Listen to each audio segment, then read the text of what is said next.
Hey, look at our soft surface sphere. It looks so nice. All right. Today we're going to look at another component to this lighting model called ambient light. Okay.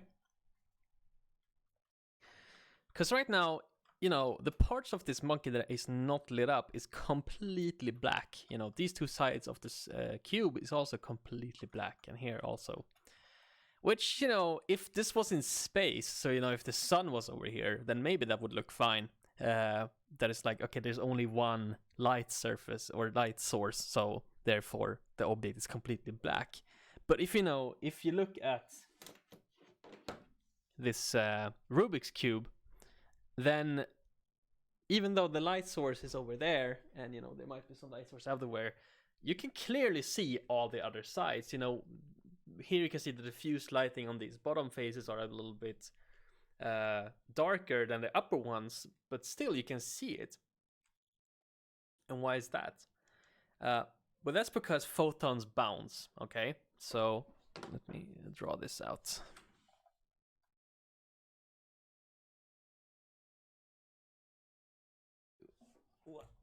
Hopefully my keyboard doesn't unplug. Okay, cool.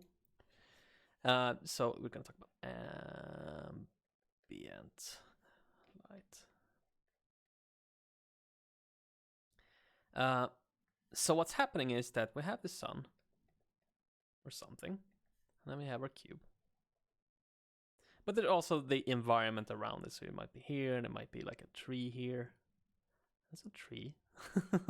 And maybe a rock here or something. And what's happening is that, of course, we have the light coming directly from the sun and hitting the cube, and then, you know, hitting your eyeball. So let's go, here's your eyeball. I fucked up. Let's just... Can we see? Doesn't work. Okay, there we go.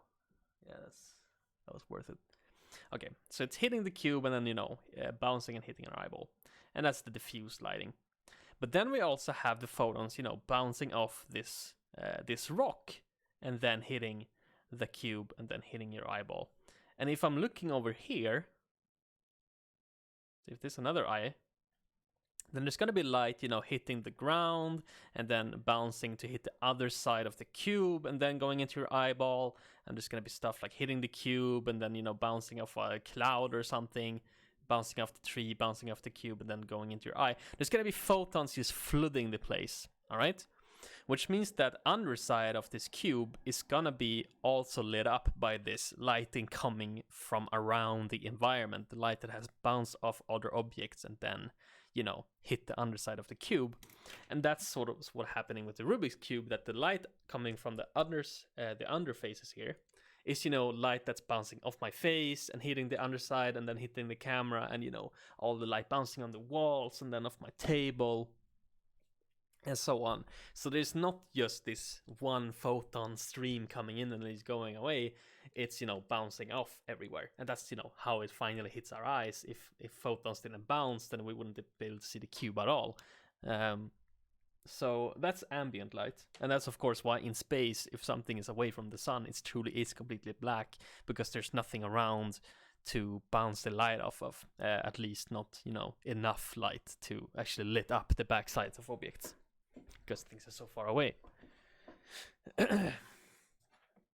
So that's ambient light. And, you know, this is something, this is sort of part of a greater concept called global illumination, which is how do we simulate this bounciness of light? And that's, you know, a whole topic on its own. It's definitely not something we're gonna solve today. We're just gonna do sort of a rough approximation of ambient light. But if you wanted to go further, then we could do, you know, based on the scene, we could, you know, maybe actually send out virtual photons to sort of capture a scene to see, okay, how is this point lit? And that is what something called, you know, a light probe in Unreal does sort of that. It will send out fake photons and bounce them around and capture colors from stuff, and then see, okay, in this area, this is sort of the ambient light coming out from every direction. And you could go even as far as do something like ray tracing, where you actually are sending out little ray beams coming out, and then you're simulating it bouncing off the cube and going off and hitting a wall and hitting the sky and so on. So, you know, this is definitely one of the deeper topics that you could dive yourself into. But for our approximation, our little stupid lighting model, we're just gonna say like, okay, there's one amount of light coming from everywhere. So I'm just gonna go ahead and go into our lightning here. I did say lightning, didn't I? So we're just gonna define sort of light data. I'm just gonna define some constant ambient. So I'm just gonna say it's and now we can define our color. So, you know, if we were in this scene with the grass and the trees and everything, we will most probably have mostly a green ambience, right? Because as something is bouncing off something, it captures that color. So, you know, as it's bouncing off my walls that are gray, you know, some color will be absorbed, and then coming off it will be gray light. And, you know, as it's bouncing off these red and green pieces of the Rubik's Cube, it's going to bounce on the green, and then color is going to get absorbed, and then it's going to reflect green light. So as it's hitting my face, green light is hitting my face, and as that's bouncing off my face, I gotta get a little bit of a green glow here, as my face is not really absorbing that green, so it's gonna bounce into the camera.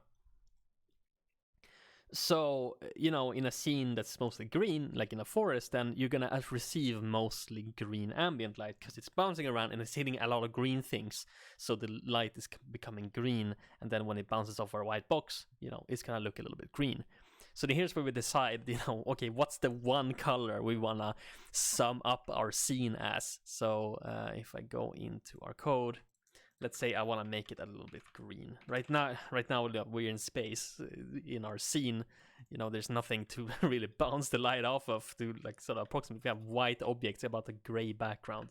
But let's say like, okay, we want to put trees there at some point. So let's make it a little bit green. So I'm going to make it, you know, let's define some color. Let's make it like a reddish green or something. So I'm going to do a little bit blue, and then let's do 1 in green. I've mixed up there it is. So that's green. So I'm just gonna output that to see what that looks like. Ambient 1. Oops, vector form. Alright, so this is our ambient green color. Okay, so it doesn't look good, obviously. So we will probably want to, like, it shouldn't be this green. Like, you know, if I'm standing in a forest, it looks like I'm a glowing green, like they're doing here. So I'm also, with the color, I'm also gonna make a, let's actually make this caps to make sure it's constant. So the ambient strength. So I'll define some, okay, how much energy are we actually absorbing, or how much energy are we actually receiving from the ambience. So, you know, if we are next to a light source, then probably we are receiving quite a lot of ambience. But if we're standing in the forest, then, you know, it's not gonna be like I'm covered in green. So I'll do ambient times ambient strength. Oh, I think I missed something. Oh, there we go. That should not be a vector, it should be a float. There we go. Ah, okay. So now we have a little bit more okay, so it looks more manageable green. So not fantastic looking, but it does its job. So now that we have the constants, let's define sort of a let's define it here. So we'll do a ambient lighting. So I will just do a vector3 ambient, and that's going to be equal to this, like so. Because now I want to combine the diffuse lighting with the ambient lighting to produce our final light. So I'm just gonna do a vector3 diffuse. So that's gonna be our diffuse color, and then I'm gonna add ambient. So I'm adding the diffuse lighting with the ambient lighting to get our final color, and that's this. So now we can see that we have a little bit of green. Actually, it's looking pretty black here. Isn't? I'm not seeing any green here. Like it's green like along the border here. Like if I go to this, like it's green here, but then it just turns black. And why is that? Well, that's because our diffuse, we are dotting the normal with directional light, with the minus directional light. But remember what I said, when they are opposite each other, we get 1. But when they're parallel, we're getting -1. So we're actually adding a lot of negative light here in the negative diffuse part. And that's not really how it works. We can't really take negative light. That doesn't really make any sense. Unless it's like a black hole or something that's sucking in light. So I'm just gonna clamp to the diffuse. I think clamp is a thing. To make sure we can't go, above 1. Kind of makes sense. Not really, but it's fine. Okay, so there we go. And now, okay, now we don't have completely black. Now we have this green ambience.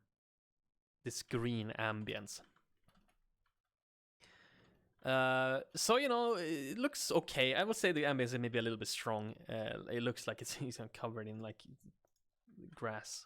I'm gonna make it 0.05 maybe. Make it just a little bit. There we go. So now we have a little bit of ambience. It's not like super strong. But at least now it's not completely black now. So it would look better if we were in an actual scene that had stuff in it. So that's ambience. A very rough and, not a great approximation of a global illumination. But, it works. We might revisit this and make a little bit nicer ambient function to make it tiny bit nicer. Cool, so that's ambient lighting, and left is specular.